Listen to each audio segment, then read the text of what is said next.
이러합니다. 어떻게? 누구 마음과? 주님의 마음과 어떻게 해요? 연결될까? 오늘 봉독한 말씀 보게 되면은 4가지의 마음이 나옵니다. 결국 앞에 3가지 마음은 주님과 연결되어 있는 것 같은데 연결되어 있지 않아요. 그래서 하나님의 나라를 경험하지 못한다. 결국 마지막 옥토와 같은 마음을 가져라. 이게 결론입니다. 옥토와 같은 마음이 도대체 뭔가 하는 거예요. 한 목사가 인간에게 거절당하는 주님의 마음을 알려고, 또 한편 거절하는 사람들의 마음을 알려고 대형교회 앞에서 노숙자가 되어서 구걸을 하였습니다. 교회로 가는 교우들에게 돈 좀 보태주세요. 밥 한 끼 사 먹도록 라고 손을 내밀며 구걸을 했지만은 그 누구도 관심을 가지지 않았습니다. 예배 시간이 되어서 성전 맨 앞에 앉으려고 했습니다. 그러나 안내위원들에게 제지를 당하여 맨 끄트머리 겨우 앉았습니다. 그는 사람들의 차가운 시선을 받으며 예배당 맨 뒤에 앉아서 예배가 마칠 때가 되어져 광고 시간이 되었습니다. 광고하는 사람이 이렇게 소개합니다. 오늘 새로 우리 교회에 부임하실 서티팩 목사님을 소개합니다. 앞으로 나와주세요 라고 말했습니다. 교우들, 큰 교회에 어쨌든 새로 목사님이 부임한다니까 교우들이 얼마나 관심을 가졌겠습니까? 기대찬 시선으로 새로 부임할 목사님을 향해서 일제히 고개를 뒤로 돌렸습니다. 그때 성도들은 경악을 금치 못했습니다. 맨 뒷좌석에 앉아있던 노숙자가 강단을 향해서 뚜벅뚜벅 걸어 나오고 있었던 것입니다. 이 노숙자, 그대로 노숙자 차림으로 강단에 올라가서는 마태복음 25장 31절에서 40절 말씀을 낭독합니다. 이렇습니다. 내가 줄일 때에 너희가 먹을 것을 주었고 목마를 때에 마실 것을 주었고 나그네 되었을 때에 영접하였고. 자, 염소와 양의 비유를 이야기하면서 결국은 지극히 작은 자에게 한 것이 곧 예수님께 한 것이다 라는 말인 것입니다. 자, 이렇게 말씀을 봉독하자 교우들은 둔기에 얻음맞은 것과 같은 표정을 하였습니다. 여기저기서 흐느끼는 소리가 들리고 회개를 하였습니다. 부끄러움으로 고개를 들지 못하는 교우들이 대부분이었습니다. 그때 서티팩 목사가 조용한 말로 이렇게 소감을 말합니다. 오늘 아침에 교우들이 교회로 오는 것을 보았습니다. 하지만 예수 그리스도의 교회가 아니었습니다. 세상에는 교인들은 많은데 예수 그리스도를 따르는 제자들은 적었습니다. 여러분들은 제자입니까? 교우입니까? 서티팩 목사는 이렇게 매듭을 지어요. 그리스도인이 된다라는 것은 주님과 함께 그리고 이웃과 함께 사는 것입니다. 양손을, 한 손을 주님을 붙들고 한 손은 주님의 붙들은 그 손에 이끌려서 다른 이웃 사람들, 내 옆에 있는 사람들을 손을 붙잡고 나아간다라는 겁니다. 그게 하나님 사랑, 이웃 사랑인 것입니다. 우리가 사람의 마음을 알고 싶어요. 내 자신이 어떤 사람인가? 나는 성격이 어떤가? 참 다양한 방법이 있었습니다. 옛날에는 혈액형 가지고 알았어요. O형은 어떻고, AB형은 어떻고, 뭐 A형은 어떻고, B형은 어떻고. 다 잘 알 수 있습니까? 그 믿습니까? 자, 히포크라테스는 또 성격을 다혈질이니, 우울질이니, 담접질이니, 전맥질이니 이렇게 나눠요. 그리고 한때는 또 애니그램이 유행했습니다. 9가지 성격을 나눴습니다. 최근에는 뭐가 유행입니까? MBTI입니다. 해보셨습니까? 저는 한번 해보니까 우리 가지고 다 하는 길 해보니까 뭐 하여튼 영어로 뭐 4개 나오더라고요. 나오는데 저 같은 사람은 주로 변호사라든지 변정가 뭐 이런 쪽에 재질이 있다는 거예요. 그런데 제가 어떤 쪽에 관심이 있는가 저 자신을 곰곰이 생각해보니 저는 사람에 관심이 많아요. 그리고 주로 사고하는 데에 본질을 찾으려고 그래요. 근본을 찾으려고 그럽니다. 이게 제가 갖고 있는 기질인 것 같아요. 근데 제가 MBTI를 검사하면서 이거 MBTI는 재미로 해야지 이게 내 자신 100% 다 할 수 없다. 왜? 내가 원하는 곳에 기입을 합니다. 내가 원하는 곳에. 내가 되고 싶은 사람에 대해, 내 되고 싶은 기질에 대해서 체크를 한다 이 말입니다. 사람의 마음이라는 것은요, 참 다양하게 섞여 있습니다. 저의 마음도 그래요. 때에 따라서 어떨 때 밝다가도 어떨 우울하고요. 어떨 때는 좀 본질 찾다, 어떨 사람을 찾고 싶고요. 다양하게 막 섞여 있더라고요. 왜 예수님께서는 우리에게 정말 첫째 계명이 뭡니까? 하나님을 사랑하시오. 이렇게 단순하게 말하지 않았습니다. 사랑하는데 어떻게 사랑하라고요? 마음을 다하라, 목숨을 다하라, 뜻을 다하여 주 너 하나님을 사랑하라. 도대체 뭔가 이게? 이게 마음이라는 게 이게 참 다양하구나. 마음도 이게 생각만 갖고 사는 게 아니고 감정만 갖고 사는 게 아니고 내가 알고 있는 그 생각, 감정대로만 사는 게 아니라 저 영혼 깊은 곳에 내가 알지 못하는 까지도 다 하여서 하나님을 사랑하라 라고 말했습니다. 그렇습니다. 우리는요, 자기 마음의 상태에 따라서 세상이 보입니다. 마음이 깨어지면은 세상이 깨어져 보입니다. 내 마음이 더러우면 세상이 더러워 보여요. 내 마음이 찢어졌으면 세상이 찢어져 보여요. 내 마음이 억눌려 있으면 세상이 답답해 보입니다. 신앙이란 게 뭘까? 신앙은요, 방향과 상태입니다. 자, 방향은 나에게로 향하는 것이 아니라 우리가 믿는 삼일째 하나님을 주님으로 향하는 방향을 주님께로 향했다 이거죠. 그리고 이것이 얼마만큼 진실한가? 그리고 상태, 내 마음, 주님을 믿는 내 마음의 상태입니다. 상태는 내가 얼마만큼 성실한가 하는 것이 신앙인 것입니다. 자기를 믿는 게 아니죠. 내 능력을 믿는 게 아니죠. 우리는 삼일체, 전능하사 천지를 만드신 성부 하나님, 성자 예수 그리스도, 성령 하나님, 삼일체 하나님을 믿습니다. 그걸 진짜 믿냐 이거죠. 그런데 실제적인 삶 속에서는 하나님 믿느라고 말하지만은 나의 업적을 믿으려고, 내 능력을 믿으려고, 내가 지난 과거의 삶을 믿으려고, 내가 그냥 나도 모르게 가지고 있는 나만의 독특한 가치관을 믿으려고 그래요. 1990년도에 나라라 슈퍼보드 만화 영화 주인공 이름이 뭡니까? 사오정입니다. 사람들 좋아했어요. 애들뿐만 어른도 좋아했어요. 사오정은요, 다른 사람의 말을 듣기는 하는데 알아듣지는 못하고 엉뚱한 소리를 삑삑합니다. 그래서 옆에 있는 사람들 화를 돋우었어요.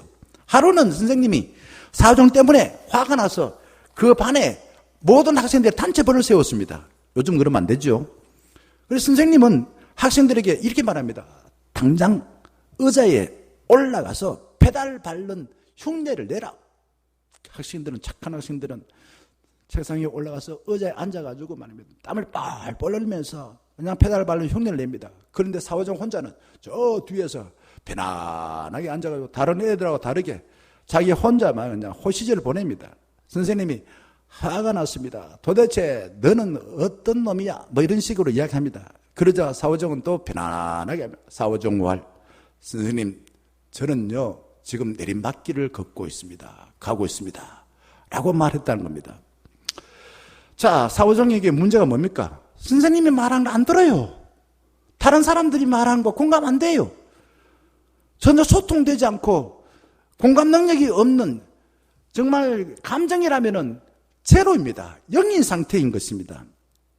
자, 오늘 주신 말씀을 보게 되면은 예수님은 바람이 살랑살랑 부는 갈릴리 바다에서 뱃머리를 강대상 삼고 섰습니다. 지혜로우신 예수님은 언제나 환경을 이용해서 적합한 방식으로 사람들을 가르칩니다. 예수님은 사람들이 경험해보지 못한 하나님 나라를 뭘 통해서? 비유를 통해서 이야기하십니다. 비유는 사람들이 잘 알아듣지 못하고 경험해보지 못한 걸 이야기할 때 꼭 비유를 이야기해요. 농경사회에서 예수님은 누구나 알아들을 수 있는 땅에 씨앗을 뿌리는 농부, 그때는 다 농사 지었으니까 이걸 연상시키는 걸 통해서 뭘요? 하나님 나라를 이야기하고 있는 것입니다. 자, 이렇게 우리 계절상으로 우리나라는 봄 되면은 씨앗을 뿌립니다만은 이 사회 팔레스타인 지역에서는 우기가 10월과 11월입니다. 우기가 끝나고 나면은 농부는 나귀의 등에다가 이 벽실을 담은 큰 자루를 싣습니다. 그리고는 이 농부는 자기 옆에다가 자루에다가 자기 옆에 찬 그 자루에다가 벽실을 담아요. 담고서는 밭을 이리저리 일랑 다니면서 그냥 바람 부는데 벽실을 푹푹 뿌립니다. 뿌리면은 다른 한 사람은 이 뿌려진 씨앗을 보고서 이 쇠사랑 갖고서 이게 씨앗을 흙으로 덮는 것입니다. 그렇게 이제 씨앗을 뿌렸습니다. 자, 중요한 것은 여기에서 씨앗과 땅을 이야기하자는 게 아니라 사람들이 잘 아는 씨앗과 땅을 통해서 뭘 말하려고 한다고요? 뭘 말하려고 합니까? 땅이 뭡니까? 씨앗이 뭡니까? 이게 이제 우리가 사실과 그 의미를 아는 것처럼 이 비유를 통해서 예수님 뭘 말하고자 하느냐? 씨앗이 뭐야? 씨앗이 뭡니까? 말씀이에요, 말씀. 하나님 말씀입니다. 그럼 땅이 뭡니까? 땅은 말씀을 받아들이는 인간의 마음이에요, 마음. 알찬 씨앗이 좋은 땅을 만나야 풍성한 열매를 맺는다. 이 모르는 사람 아무도 없습니다. 그것처럼 좋은 말씀은 좋은 마음을 가진 사람을 만나야 결국 천국이 되어진다 라는 것을 말하는 것입니다. 예수님은요, 사람들이 다 귀를 갖고 있는 거 알아요. 눈 갖고 있는 거 알아요. 머리 갖고 있는 거 알아요. 그런데 왜 귀 있는 자는 들을지어다, 눈이 있는 자는 볼지어다 라고 말했을까요? 좋은 씨앗을 뿌리는데 사람의 마음이 좋은 밭이 아니더라 이거죠. 똑같은 눈과 똑같은 귀를 가져도 사람의 마음의 상태는 달랐다는 겁니다. 예수님은 좋은 씨앗을 가지고 계셨고 다양한 사람의 마음을 너무나 잘 알고 계십니다. 여러분 어떻습니까? 좋은 밭이 되길 바랍니다. 말씀이 떨어져서 30배, 60배, 100배의 결실을 맺길 바랍니다. 그런데 예수님은 그런 사람은 4분의 1밖에 안 되더라 라고 말하면서 먼저 말씀을 듣지 못하게 가로막고 있는 첫 번째가 뭐라고요? 길가와 같은 마음이라. 길가와 같은 마음. 4절에 그렇게 말합니다. 길가와 같은. 한번 여기 띄워볼까요? 길가에 뿌려진 씨앗은 누가 와서 먹어버린다고요? 토끼가 와서 먹어가는 게 아니라 새들이 와서 먹어버린다. 이게 무슨 말이냐? 새가 뭐고 길가가 뭐냐? 그거를 이제 15절에 설명하고 있어요. 이렇게 말합니다. 15절에. 말씀을 들었을 때 누가 즉시 와서? 사단이 와서 그들에게 뿌려진 말씀을 어떻게 한다고요? 빼앗는 것이다. 빼앗아 가버린다 이거죠. 자, 여기에 농부에게 있어서 가장 큰 적은 누굽니까?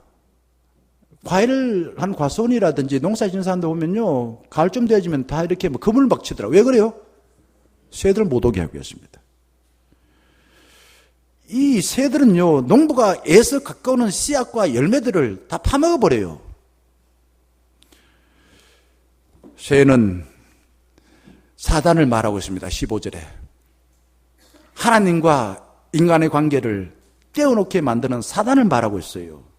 C.S. 루이스가 쓴 악마의 편지에 이런 내용이 나오고 있습니다.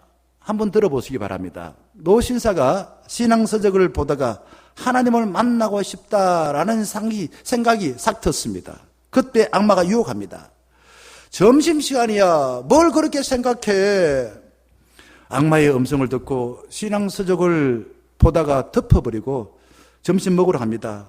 점심을 먹는데 또 하나님 생각이 저 마음에서 떠올랐습니다. 그래서 밥을 먹으면서 하나님 생각은 어떨까라고 생각했습니다. 그때 악마가 또 이런 유혹합니다. 야야, 밥 먹는데 뭘 골치 아픈 생각을 하니? 악마의 꾀임에 빠진 노 신사가 나중에 이렇게 말을 해요. 오늘은 너무 바쁘니 하나님 생각은 나중에 조용할 때 하고 빨리 집에 가자. 그리고 버스를 탑니다. 버스를 타고 신문을 읽고서는 하나님 생각 그 뒤로부터 안 하게 되었습니다. 노신사 뒤에 사단 마귀가 앉아서 아주 환하게 웃어요. 내가 원하는 대로 제가 하나님 관계 전혀 하나님 관계 깨어지도록 만들었구나. 나는 성공했어. 라고 회심의 미소를 짓고 있더라. 라는 이야기가 나옵니다. 누가복음 14장 보게 되면은 사람들 천국잔치에 다 오시오. 라고 초대를 했지만은 사람 핑계댑니다. 나는 장례 가야 돼요. 나는 장가가고 결혼했어요. 나는 못 가요. 핑계를 대면서 천국잔치에 안 오겠다고 하는 사람들 소개하고 있습니다. 무슨 말입니까? 중요한 일이 있는데 미루고 사소한 것에 목숨을 걸어 늘 핑계를 댑니다. 그리고 니 때문에 못 살았다. 남 탓합니다. 교회 가서 하나님께 예배 드리는 거 좋은 거 모르는 사람 아무도 없습니다. 그런데 핑계 댑니다. 돈 좀 더 벌어놓고 자식들 다 키워놓고 속 시끄러워서 못 사겠는데 집안 문제 해결되고 난 뒤에 예배 드릴 거야. 해결 안 됩니다. 중도 지머리 못 깎는다는데 사람은요 자기 문제 자기 스스로 해결 못해요. 하나님께서 은혜 베풀어 주시고 하나님이 고쳐주셔야 됩니다. 중요한 것을 핑계를 대며 미루는 것이 길가와 같은 마음을 가진 사람들입니다. 길과 같은 마음을 가진 사람은 다른 사람들이 오랫동안 나를 밟고 지나다녀서 내 마음이 반질반질합니다. 그래서 사람들 눈치를 자꾸 봅니다. 인정받으려 합니다. 육체의 쾌락에 빠져서 그 즐기느라 정신없습니다. 정신에 바쁘게 살지만은 내 마음에 남는 것은 하나도 없습니다. 그냥 바쁘게 살았어요. 열심히 살았어. 그런데 사소하게 내 육체의 쾌락을 위해 살았기 때문에 의미 있는 것이 하나도 없어요. 텅 비어있어요. 그리고는 자신이 세상에 제일 불쌍하다. 나는 불쌍하다. 자기 연면에 빠져 원망하는 사람들이 길가와 같은 마음을 가진 사람들입니다. 두 번째, 왜 하나님 말씀을 못 듣게 가로막고 있는가? 두 번째는 이렇습니다. 돌과 같은 내 마음입니다. 돌밭 같은 마음의 상태를 5절에 이렇게 표현해요. 5절에 한번 봅시다. 흙이 얕아요. 깊지 아니하므로 곧 싹이 나오나 해가 돋은 후에 타서 뿌리가 없으므로 말랐다라고 말합니다. 자, 이 돌밭 같은 마음을 16절에 설명합니다. 말씀을 들을 때 어떻게 한다고요? 즉시 기쁨으로 받았으나 그 속에 뭐가 없습니까? 뿌리가 없어 잠깐 견디다가 말씀으로 인해 이런 것들, 환난이나 박해가 일어날 때는 곧 넘어진 것이다 라는 겁니다. 돌밭 같은 마음, 말씀을 듣는다 이거야. 듣고 너무 좋아하는 거예요. 너무 좋아서 흥분해가지고 내가 말이야 그냥 집을 다 팔아가지고 그냥 현금할 거야. 나는 당장 이제는 신앙생활 잘할 거야. 그런데 돌아서가지고 조금 이런저런 일이 생겨. 그냥 나 몰라 하는 거. 내가 언제 그러냐 했지. 한다 그런 것입니다. 돌밭 같은 마음은 흥분하여 말씀을 쉽게 받아들이지만은 얼마 가지 못해 사라지는 것입니다. 말씀을 쉽게 잘 받아들이지만은 늘 이런 생각을 해요. 내가 과거에 내가 엉들린 기억들, 그리고 대중이 좋아하는 텔레비전에서 좋아하는 것들, 그 유튜브에 좋아하는 것들, 받은 상처, 이런 것들 더 좋게 생각하는 거예요. 하나님 말씀보다도 그걸 더 좋게 생각하다 보니까 말씀을 그냥 잊어버리는 거예요. 순간적으로 흥분해가지고 좋다고 했는데 말씀을 깊이 묵상하지 않습니다. 지금까지 살아왔던 것 중에서 내가 중요하게 여겼던 그것을 가지고 말씀을 평가합니다. 그러니까 말씀 자체를 무시하는 거예요.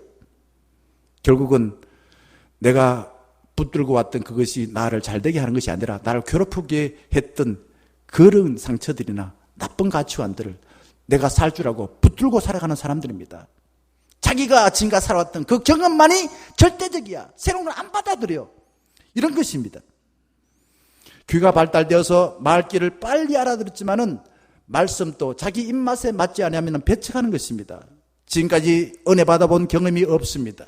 늘 부모라든지 강한 사람에 의해서 괴롭힘 당하였기에 불안에 떨고 있습니다. 그리고 삶 속에는 늘 인상을 씁니다. 우울합니다. 사람 봐도 인사를 못합니다.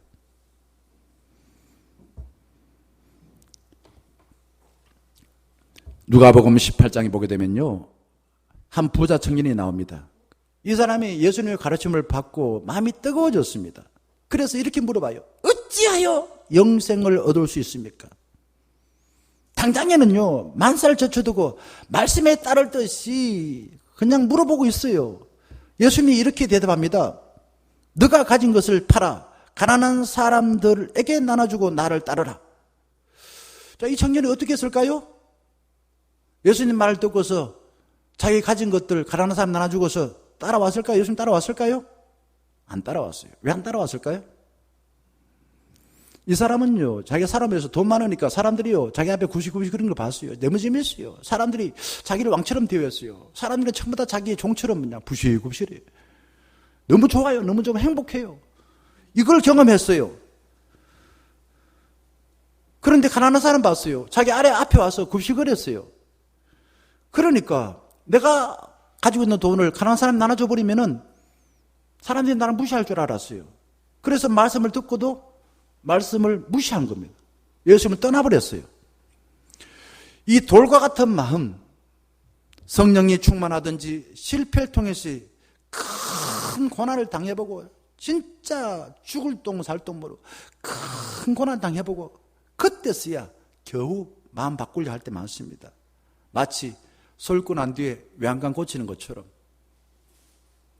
돌처럼 굳은 마음을 가진 사람은 말씀을 하찮게 여기고 비웃으며 평생 자기가 만들어 놓은 감옥 속에 갇혀서 늘 불안하게 살아가는 것입니다. 그 다음에 이제 말씀을 듣지 못하게 가로막고 있는 그 가운데 세 번째는 어떤 마음이라고요? 가시덤불과 같은 마음입니다. 그게 7절에 나와 있어요. 가시덤불에 떨어진 씨앗이 어떻게 됐습니까? 가시가 기운을 막음으로 결실하지 못해요. 싹이 안 난 게 아니라 결실하지 못한 겁니다. 이거를 예수님이 설명을 이렇게 해줍니다. 제자들하고 있을 때 좀 맑게 알아들을 수 있는 제자들한테 설명해줘요. 19절에 이렇게 말합니다. 세상의 염려와 재물의 유혹과 기타 욕심이 들어와 말씀을 막아 결실하지 못하게 한다. 여기에 염려와 재물의 유혹과 기타 욕심입니다. 이게 가시던 불이에요. 늘 생각이 이런 거 생각이 가득하다 이 말입니다. 그렇죠. 가시던 불 같은 마음은요, 말씀을 들을 때는 흥분합니다. 뭐 진리 찾았다고 해서 좋아합니다. 그런데 잠시 뒤에 돌아서서 작은 고난이 있으면은 내가 들은 말씀 온데간데 없이 사라져요. 예수님은 그래서 먼저 그의 나라와 그의 하나님 나라와 하나님 의를 구하라고 말씀하셨습니다. 그런데 예배 시간에도 자꾸 생각하는 것이 하나님 나라 생각하지 않고 내가 해야 될 일을 생각해. 예배 마치고 난 뒤에 점심 뭐 먹을까? 집에 가서 일 뭐 해야 되는가? 살아오면서 살아왔던 삶의 경험 중에서 누가 나를 그냥 힘들게 했는가? 이런 생각하고 있어요. 이게 이제 가시덤불 같은 마음이에요. 이런 사람들은 심한 열등감과 낮은 자본심에 의해서 사람들이 나를 어떻게 볼 것인가? 이런 생각이 늘 나를 지배하고 있습니다. 예수님은 우리에게 말합니다. 다른 사람을 신경 쓰지 말고 하나님이 나를 어떻게 볼 것인가 신경 써라 이거죠. 여러분, 믿음을 가졌다는 것은 하나님이 하신 일과 하나님이 약속하신 말씀을 먼저 생각하는 겁니다. 눈을 보고서 그냥 사람이 좀 잘생긴 사람 보고서는 홀려가지고 그냥 와 그러고 좀 이렇게 내보다도 좀 못난 사람 보고 무시하고 이거는요 믿음 가진 사람 아니에요. 믿음 가진 사람은 우리 인간이 감각을 통해서 본 그 현실을 하나님은 어떻게 생각할 건가? 하나님을 개입시키는 겁니다. 하나님이 어떻게 생각하는가? 좀 못났다고 해서 좀 얼굴이 좀 검다고 해서 무시하라고 하는가? 그건 내 생각이에요. 그건 세상 사람이 하는 일입니다. 하나님은 어떻게 어떻게 하라고 하실까요? 그게 믿음을 가진 사람들입니다. 이렇게 가시덤불 같은 사람들은요, 사람들에게 관심을 끌기 위해서 부단히 애를 씁니다. 늘 걱정할 거리를 찾아요. 그리고 자기를 힘들게 합니다. 저도요, 사람이기 때문에 밥을 먹지 않으면 배고파요. 좀 멋있고 예쁜 사람들 보면 눈이 휙 돌아갑니다. 인간이기 때문에 그래요. 그러나 돌아간다고 해서 그 사람 따라다니고 그렇지 않습니다. 그 중간에 하나님은 어떻게 생각할까? 하나님 나한테 그런 걸 보고서 따라가라고 할까? 따라가지 말라고 할까? 하나님을 개입시키는 거죠. 주님이 어떻게 할까 생각하고 살아가는 삶을 살 때 가시덤불 같은 마음이 있어도 우리 삶은 하나님 약속하신 삶으로 살아갈 수 있습니다. 예수님은 사단이 자신의 마음을 가시덤불과 같이 만들었습니다. 돌떡이 되게 하라. 성령을 뛰어내려라. 그리고 산에 올라가서 나한테 절하라. 그때마다 어떻게 합니까? 사람이 떡으로만 살 것이 아니라 말씀으로 산다. 하나님이 어떻게 생각할까? 하나님 말씀으로 물리쳤어요. 그 다음 마지막으로 주님과 잇대어 살려면 어떻게 해야 되는가? 어떻게 해야만이 하나님의 나라가 내 마음에 들어올까? 마지막으로 이야기합니다. 8절 말씀. 8절 말씀 이렇게 시작해요. 많이요, 적게요? 덜어는입니다. 덜어는. 앞에 첫 번째, 두 번째, 세 번째 이게 대부분이고, 덜어는 좋은 땅에 떨어지며 자라 무성하게 결실하였으나 30배, 60배, 100배 되었느니라. 좋은 땅 가진 사람이 많답니까? 적답니까? 적다며. 좀에 있다, 좀에. 덜어는. 네 가지 박 중에서 4분의 1밖에 안 돼요. 4분의 3은 대부분 다 길가나 돌밭 같거나 가시덤불 같은 마음을 가졌다 이거죠. 여러분, 아무리 좋은 말씀을 우리가 들어도요, 내 마음이 닫아버리면은 가시덤불 같고 돌밭 같고 그 길가 같으면은 예수님 또 할 수가 없어요. 어떻게 합니까? 안 돼요. 솔로몬이 1천 번제를 드린 뒤에 하나님께서 솔로몬아, 솔로몬아, 네의 제사가 내 마음을 흡족하게 했구나. 그러니 내가 네한테 선물을 주겠다. 뭘 주면 좋겠니? 라고 솔로몬이 말했습니다. 금도끼 줄까? 은도끼 줄까? 동도끼 줄까? 이렇게 묻는 거 비슷해요. 그때 솔로몬이 하나님 앞에 뭘 달라고 했습니까? 지혜가 뭔가? 요걸 보겠습니다. 보세요. 잘 말씀해 감사합니다. 열왕기상 3장 9절 말씀입니다. 같이 한번 읽어볼까요? 시작. 누가 주의 이 많은 백성을 재판할 수 있사오리까? 듣는 마음을 주사 주의 백성을 재판하여 선악을 분별하게 하옵소서. 아멘. 여기 지혜란 말이 나옵니까? 안 나옵니까? 안 나오지요. 뭐가 지혜일까요?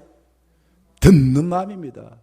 영신대 교수회관에 들어가면 듣는 마음이 나와요. 그게 지혜래요. 교수들한테 듣는 마음을, 하나님 마음을 듣는 마음, 학생들 마음을 듣는 마음을 달라는 거예요.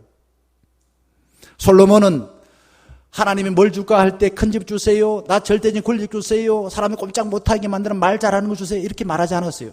듣는 마음을 주세요. 그래서 우리는 솔로몬 그러면 지혜의 왕 이렇게 말합니다. 예수님은 바닷가에 모인 모든 사람들이 말씀을 잘 듣고 하나님 나라가 그 마음에 들어와서 그들을 통해서 하나님 나라를 세워나가길 바랬습니다. 그들의 마음이 예수님을 좋게 생각하고 귀를 쫑긋 세워서 예수님이 하신 말씀을 한마디도 놓치지 않고 들으려고 애를 쓰고 몸을 기울여서 예수님 말씀하신 그 씨앗과 땅의 비유가 무엇인지 알아차렸어. 내 마음에 하나님 나라가 왔어. 와 이래 좋노. 하나님 나라가 왔어. 하나님 감사합니다. 주님께 영광 돌립니다. 이러길 바랬어요. 이렇게 되기 위해서는 어떻게 해야 된다고요? 그 이제 바울은 로마서 10장 보게 되면 믿음은 어디서 난다고 했습니까? 들으면서 난대요. 들으면. 뭘 들어야 됩니까? 헛소리 들어야 됩니까? 사람들이 저기 텔레비전에 누가 말하던데 이런 이야기 들어야 됩니까? 무엇을 들어야 됩니까? 말씀을 들어야 돼. 말씀. 중요한 건 말씀이에요. 말씀. 믿음은 말씀을 들을 때에 자라난다고 말합니다. 왜? 그게 진리 말씀이니까.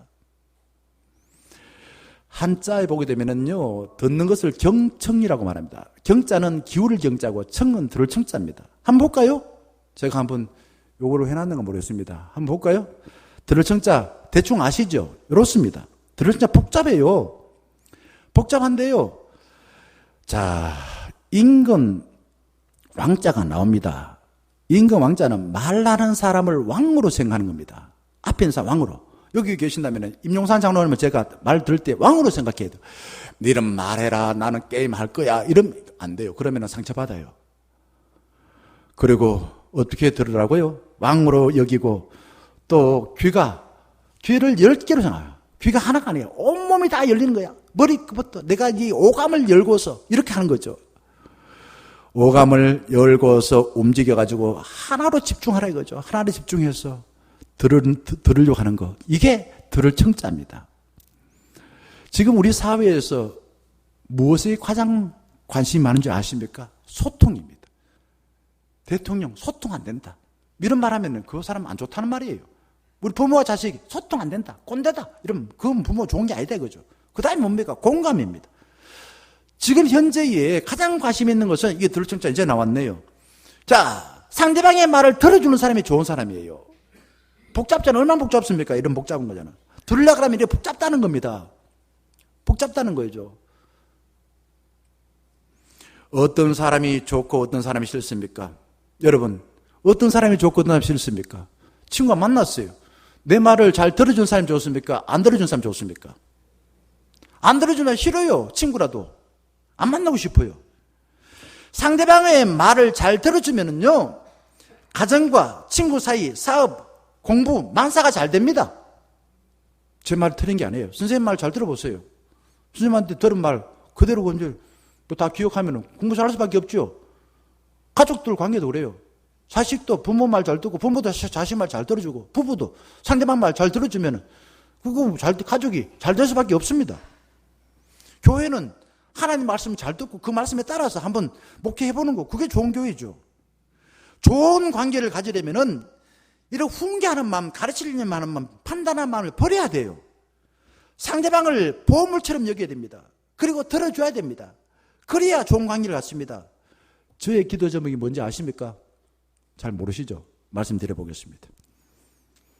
제 기도 제목은요, 말하는 걸 줄이고 듣는 거 많이 하는 겁니다. 이 목사가 말 안 하고 살기 어렵더라고요. 그래서 한자로는 소은다청, 말은 적게 하고 듣는 걸 많이 하는 것. 제가 원래 들어와서 기도 제목입니다. 하나님의 말씀이 우리의 생각과 판단의 기준이 될 때까지 반복하여 귀를 기울이고 들어야 합니다.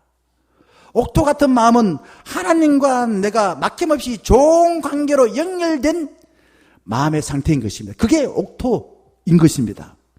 여러분, 하나님과 내가 연결되어 있습니까? 하나님 마음이 내 마음, 내 마음이 하나님 마음입니까? 사탄은 우리의 마음을 어지럽게 하여 하나님 마음과 이간질을 하고 있습니다. 주로 사람들은 상처나 시기나 비교의식, 핑계, 선입견, 독선은 하나님 말씀 듣지 못하도록 가로막고 있습니다. 옥토 같은 마음은요, 머리 좋은 마음이 아니에요. 진실한 마음입니다. 우리 마음을 하나님께로 향합니다. 그리고 내 마음 상태, 하나님께 성실한 것, 최선을 다하는 겁니다. 그리고 이미 더러워진 마음, 길가 같고 가시덤불 같고 돌바 같은 마음을 하나님께 인정하고 비우는 것, 이게 옥토 같은 마음입니다. 사랑하는 충년가족 여러분, 예수님은 우리 모두에게 천국을 살기를 바라시고 열심히 지금 또 하나님 보좌 우편에서 우리를 위하여 기도하고 계십니다. 우리를 위해 늘 기다리시고 위로하시고 축복하려는 주님의 마음을 한 번이라도 느끼시고 주님의 마음을 기쁘게 해드리는 삶을 사시기를 주의 이름으로 간절히 축원합니다. 함께 찬양하겠습니다.